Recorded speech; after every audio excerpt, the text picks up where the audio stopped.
क्या आप भी उन युवाओं में से हैं जिनको अपने करियर के रिगार्डिंग कंफ्यूजन रहता है, जिनको ये समझ नहीं आ रहा है कि उन्हें आगे चल के कौन सा करियर चूज करना चाहिए और कौन सा नहीं? तो ये वीडियो आपके लिए बहुत ही बेनिफिशियल रहने वाला है, क्योंकि इसमें मैं आपको बताने वाली हूँ कि आपको कैसे अपने करियर को चूज करना चाहिए, आपको कौन से टिप्स और ट्रिक्स फॉलो करने चाहिए जिसके चलते आप एक सक्सेसफुल करियर की ओर बढ़ सकते हैं। देखो, ये हम सब जानते हैं कि डिफरेंट लोगों के डिफरेंट एस्पिरेशंस होते हैं। किसी को डांसिंग पसंद है, किसी को सिंगिंग पसंद होती है, किसी को किसी स्पोर्ट्स एक्टिविटी में इंटरेस्ट होता है। पर सवाल ये है कि क्या मुझे इसे अपना करियर बना लेना चाहिए या नहीं बना लेना चाहिए? तो इसका मेरे मेरे पास आपके लिए एक सीधा सा सिंपल सा जवाब है कि आपको एज ग्रुप के हिसाब से यहाँ पे चलना चाहिए। और फर्दर, क्या आपने इसमें कोई फॉर्मल ट्रेनिंग ली है, लेते आ रहे हो? ओके, फॉर एग्जाम्पल, अगर एक पर्सन 18 ईयर्स ओल्ड है और वो सिंगिंग को परस्यू करना चाहता है और उसके लिए उसके पास एक अच्छी फॉर्मल ट्रेनिंग भी है, वो ट्रेनिंग भी लेता आ रहा है सालों से, और उसने काफ़ी कॉम्पिटिशन्स वगैरह भी जीते हैं, जिसका उदाहरण मैं अभी आपको आगे भी बताऊंगी। तो उसे इस करियर को चूज कर लेना चाहिए, उसे कर लेना चाहिए इसे चूज, लेकिन प्रायोरिटी सेट करनी चाहिए। First priority and second priority. अब इसके बारे में हम आगे चर्चा करेंगे। देखो, एकेडमिक करियर्स की मैं अगर बात करूं तो किसी को टीचर, किसी को लॉयर, किसी को डॉक्टर, किसी को इंजीनियर या कोई मैनेजर बनना चाहता है। ये आपके एकेडमिक करियर्स हो गए। लेकिन लास्ट स्लाइड में जो हमने डिस्कस किए थे, ये सारे आपके को करिकुलर का पार्ट है, नॉन एकेडमिक करियर्स का पार्ट है, राइट? जिनमें बेसिकली एक रिस्क फैक्टर ज्यादा होता है, जिसमें हार्डवर्क जो है ज्यादा लगता है, क्योंकि इसमें नेम और फेम और मनी ज्यादा इन्वॉल्व होता है, मनी आपको ज्यादा मिलता है। तो बेसिकली अब एकेडमिक करियर्स में मैंने जैसे आपको बताया, डिफरेंट करियर्स ऑप्शंस हैं आपके पास।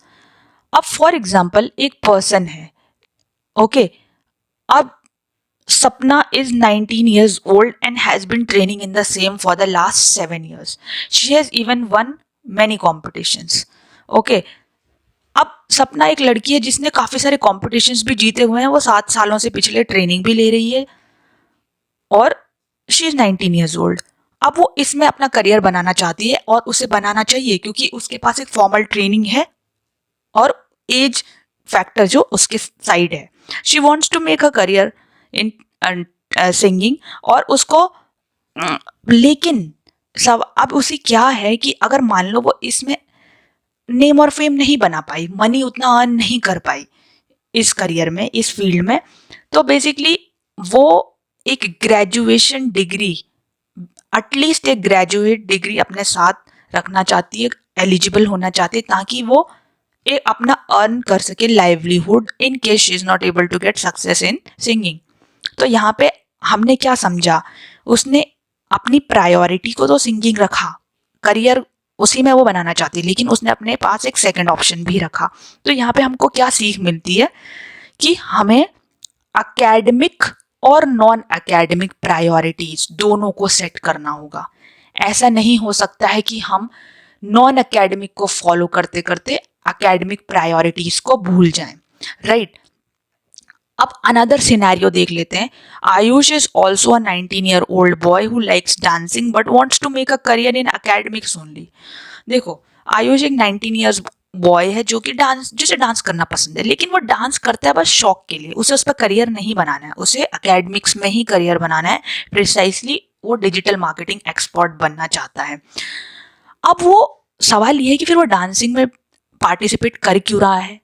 वो इसीलिए कर रहा है क्योंकि उसे अपनी पर्सनैलिटी को इम्प्रूव करना है। तो in this scenario he takes parts in dancing event to boost his confidence so that his personality improves and he can excel in his career. तो इसका सिंपल सा ये मतलब है कि जो पार्टिसिपेशन है उसको इस बात की क्लैरिटी है कि उससे उसकी पर्सनैलिटी, उसका कॉन्फिडेंस, उसका motivational level, knowledge, public speaking skills, ये सारी की सारी बूस्ट हो जाएंगी, इम्प्रूव हो जाएंगी।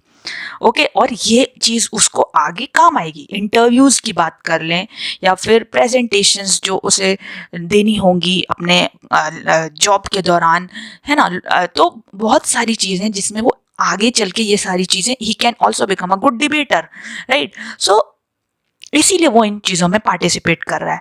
तो हमने क्या समझा, हमने ये समझा कि एक पर्सन है, उसे अपना करियर जो है किन बेसिस पे चूज करना चाहिए। चूज करना चाहिए उसे कि उसकी एकेडमिक और नॉन एकेडमिक प्रायोरिटीज क्या हैं। मतलब नॉन एकेडमिक प्रायोरिटी और एकेडमिक दोनों उसकी होनी चाहिए। ऐसा नहीं होना चाहिए कि अगर नॉन एकेडमिक को वो अचीव ना कर सका, अगर इन केस उसने नॉन एकेडमिक को करियर बनाया और वो अचीव ना कर सका, तो उसके पास एकेडमिक कोई वैलिडिटी है ही नहीं, तो वो उसके लिए फिर वो बहुत ही रिस्की हो सकता है। अब दूसरी चीज़ ये है कि कई लोग पार्टिसिपेट इसीलिए करते हैं क्योंकि उन्हें अपने पर्सनैलिटी को इम्प्रूव करना होता है, वो उसको करियर नहीं बनाना चाह रहे हैं। तो ऑब्जेक्टिव हमें समझना होगा। मेन ऑब्जेक्टिव ये है कि हमें सेटिस्फाइड और हैप्पी रहना है एक करियर को चूज करके, राइट। तो how to know what you are interested in, आपको कैसे पता लगेगा कि आप किन चीज़ों में इंटरेस्टेड है, वो आपको खुद पता लग जाता है। कई लोगों को लिखना पसंद होता है, कई लोगों को बोलना पसंद होता है, कई लोगों को पेंटिंग, कई लोगों को dancing, singing and so on, बहुत सारी चीज़ें हैं, राइट। तो लेकिन one needs to choose to priorities. मेरा ये मानना है कि लोगों को कम से कम 2 प्रायोरिटीज चूज कर लेनी चाहिए। एक तो मेन होनी चाहिए और एक बैकअप ऑप्शन होना चाहिए। मेन में जिसमें वो उसका करियर बनाना चाह रहा है, और बैकअप में इन केस उसमें वो करियर नहीं बना पाया तो बैकअप ऑप्शन क्या होगा। तो आप जैसे कि इन पिक्स में देख सकते हो, इन फोटोज में देख सकते हो, एक पर्सन है जिसने जो काफ़ी टाइम से एक जॉब में काम कर रही है, पर लेकिन वो अपनी जॉब से खुश नहीं है, राइट। और एक पर्सन है जो अपनी जॉब से बहुत खुश है। तो ये हमें क्या बताता है, ये हमें यही बताता है कि इस पर्सन ने एक सही डिसीजन लिया सही टाइम पे, और उसकी वजह से वो एक सही करियर को फॉलो कर रही है और उसमें वो खुश है। तो इसीलिए आपको भी डिसाइड करना होगा कि आप क्या करना चाहते हो, राइट। आपको अपने प्रायोरिटी को सेट करना होगा। तो होप आपको वीडियो अच्छा लगा होगा। अगर आपको वीडियो हेल्पफुल लगा तो वीडियो लाइक, शेयर और सब्सक्राइब करना ना भूलें।